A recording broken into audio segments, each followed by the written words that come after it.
नमस्कार मित्रों, मैं reiki grand master Manish Sharma. आज हम बात करेंगे मणिपुर चक्र। मणिपुर चक्र हमारे जीवन का बहुत गहरा केंद्र होता है और जीवन में मुख्य ज़रूरतें जो पूरी करने के लिए धन, यश, संपत्ति, कीर्ति, तो यह सब नाम शोहरत पाने के लिए इस चक्र का पूरी तरह खिला होना, इस चक्र का बैलेंस होना बहुत ज़रूरी है। अगर इस चक्र में गड़बड़ी आ जाए तो शारीरिक रूप से, मानसिक रूप से, आर्थिक रूप से क्या क्या नुकसान होते हैं, और जब यह पूरी तरह बैलेंस होता है या खिला होता है, पूरी तरह जागृत होता है, तो क्या क्या प्राप्तियां होती हैं। तो देखिए, हमारा जो नाभि चक्र है वो जीवन का सबसे गहरा चक्र है, क्योंकि जब मनुष्य जीवन में आता है उससे पहले माता के पेट में भी हम इसी चक्र के द्वारा, नाभि के द्वारा ही माता से जुड़े होते हैं। वहीं से हम भोजन प्राप्त करते हैं, वहीं से सब कुछ प्राप्त करते हैं। तो जीवन का बहुत गहरा केंद्र है ये। जब भी कोई ध्यान करने वाला नाभि चक्र, दूसरे चक्रों पर ध्यान करने की अपेक्षा अगर कोई नाभि चक्र पर ध्यान करता है तो बहुत जल्दी ध्यान टिकने लगता है, स्थिर होने लगता है, क्योंकि जीवन का बहुत गहरा केंद्र है। यह स्थूल और सूक्ष्म रूप से बहुत गहराई है इसकी। जो लोग इस चक्र के बारे में अच्छी प्रकार ध्यान करके जान चुके हैं, उनको इसके बारे में बहुत अच्छी तरह से पता होता है। देखिए, सबसे पहले अगर ये चक्कर खराब हो जाए तो व्यक्ति के भीतर ऊर्जा की कमी हो जाती है, शरीर में शक्ति नहीं रहती, चुस्ती नहीं रहती, शरीर एकदम से निढाल हो जाता है, पूरे शरीर में ऊर्जा का संचार नहीं हो पाता, मन में आत्मविश्वास की कमी हो जाती है। जो आदमी बोलना चाहता है वो विश्वास नहीं होता। कोई आदमी काम कर लेगा, अगर को उसको काम करने के लिए दिया जाए तो उसका विश्वास ही नहीं बन पाता कि वो कर लेगा, उसे हर काम में डर लगता है। अगर यह चक्कर खराब हो जाए, आत्मविश्वास की कमी हो जाती है। इसके अलावा नाम, धन, शोहरत, कीर्ति, यह शोहरत, सब चीज़ों को पाने के लिए इस चक्र का खिला होना, बैलेंस होना बहुत ज़रूरी है। इसको खोलने के लिए, बैलेंस करने के लिए मैं आपको बहुत अच्छी नई टेक्निक्स भी बताऊंगा।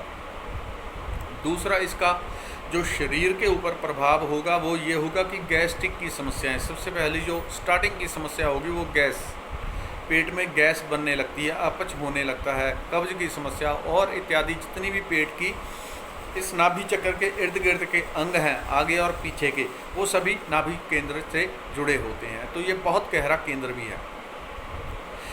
जब हम इस चक्र के ऊपर एक पहला इसको बैलेंस करने का 3-4 तरीके आपको बताता हूँ। पहला, जो पिछली वीडियो में बताया था स्वादिष्ठान और मूलाधार में, कि आप इसकी एक वीडियो देख सकते हैं, एक इसका चित्र, एक फ़ोटो निकाल के देखें, उसको 2-4 मिनट देखें, उसके बाद ध्यान करें, मेडिटेशन करें यहाँ पे। और साथ में आप रम, इसका जो बीज मंत्र है उसका भी उच्चारण कर सकते हैं। पीठ इसमें हमेशा सीधी रखनी होती है, पीठ हमेशा मेडिटेशन में, ध्यान में आपको सीधी ही रखनी है।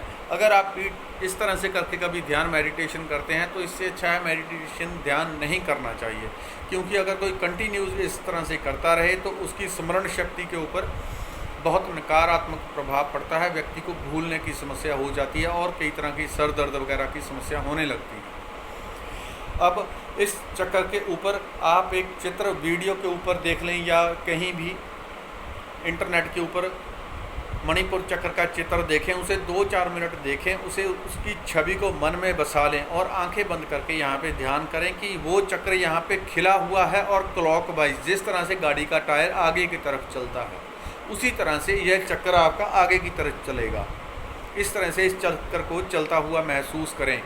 दूसरा, किसी लोगों को जिनकी थर्ड आई थोड़ी एक्टिवेट होती है तो वो चक्र को आराम से देख ही लेते हैं कि चक्र किस प्रकार घूम रहा है, चक्र आगे घूम रहा है या पीछे घूम रहा है। क्योंकि बहुत सारे लोगों का चक्र, अगर चक्र में कोई ब्लॉकेज या कोई नेगेटिविटी है तो चक्र कई बार उल्टा भी घूमता है।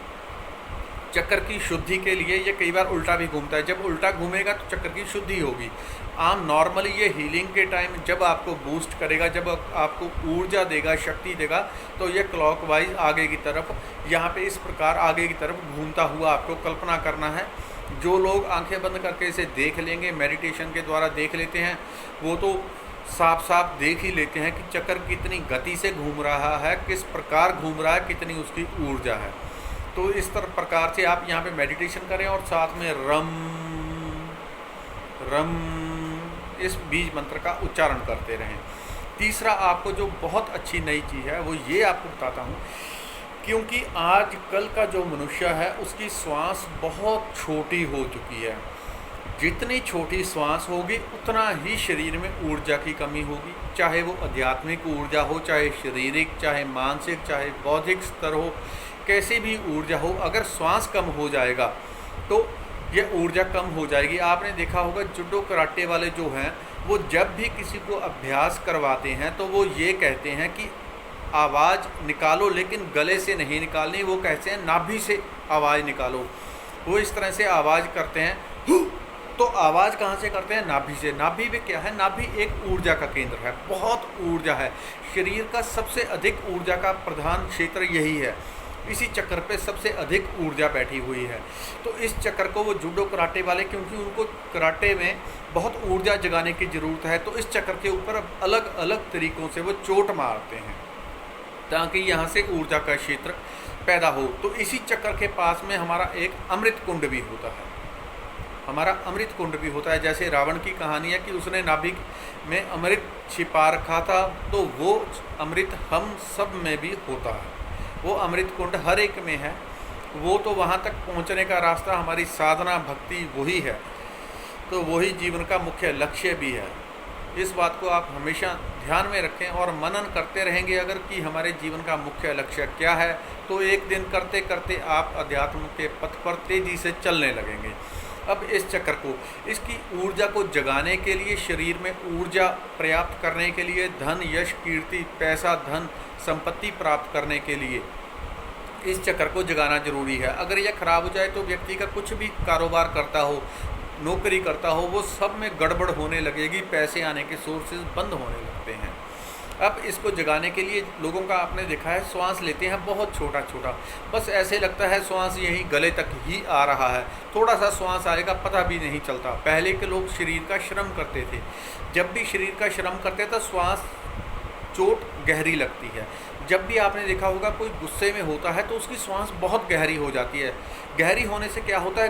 चोट की, वहाँ श्वास की चोट पड़ती है नाभि के ऊपर। जैसे जैसे नाभि के ऊपर चोट पड़ेगी श्वास की, वहाँ से एकदम से ऊर्जा पैदा होती है।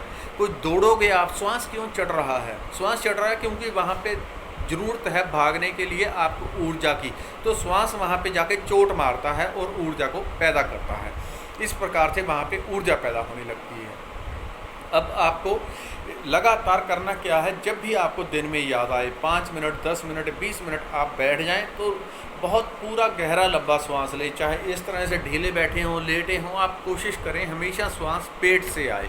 इसके आपको 2 गहरे परिणाम होंगे। एक तो इस चक्र की जागृति पैदा होने लगेगी, यह चक्र अपने आप जागृत होने लगता है। जैसे जैसे चक्र जागृत होगा आप हर इन सब चीज़ों को प्राप्त करने लगेंगे जो इस चक्र से प्राप्त होती हैं। शरीर में नई ऊर्जा आएगी, आत्मविश्वास आएगा, शरीर में एक नई कांति छाने लगती है। तो लगातार आप करते रहेंगे। दूसरा, जब आप गहरा श्वास लेंगे तो हम जीवन के एक केंद्र से गहरे केंद्र से जुड़ने लगते हैं, तो आपकी चुस्त चालाकियाँ जितनी भी मनुष्य की होती हैं वो अपने आप गायब होने लगेंगी। मनुष्य सरल होने लगता है क्योंकि हम जीवन के महाकेंद्र से जुड़ते हैं। मनुष्य में सरलता अपने आप आने लगती है। इस केंद्र से जब हम श्वास लेते हैं तो कोशिश आपको करनी है जितनी बार हो सके आप गहरा श्वास लें, गहरा श्वास लें। आपने देखा होगा पंडितों, कई ऐसे भी आजकल अभी भी बहुत सारे ऐसे मंदिर हैं जहाँ पे आपने देखा होगा पंडित जी लोग हैं तो वो तिलक करते हैं नाभि के ऊपर भी, यहाँ भी, यहाँ भी, यहाँ भी। तो यहाँ पे जितने भी वो मौजूद चक्र हैं उन चक्रों का उनको भान बना रहे कि वहाँ पे चक्र है, उनका ध्यान वहाँ पे बार बार जाए, इसलिए वहाँ पे बार बार वो तिलक करके रखता है। बाजू पे तिलक यहाँ किया है, यहाँ किया है, यहाँ किया है, तो वो इसलिए किया होता है ताकि उस जगह की थोड़ी याद बनी रहे। अगर आपका वहाँ पे थोड़ा ध्यान रहेगा तो वो चक्र अपने आप जागृत होते रहते हैं। चक्रों को जागृत करना अध्यात्म के लिए बहुत ज़रूरी होता है। तो आज के लिए इतना ही था, अगली वीडियो में नई बात करेंगे। धन्यवाद, नमस्कार।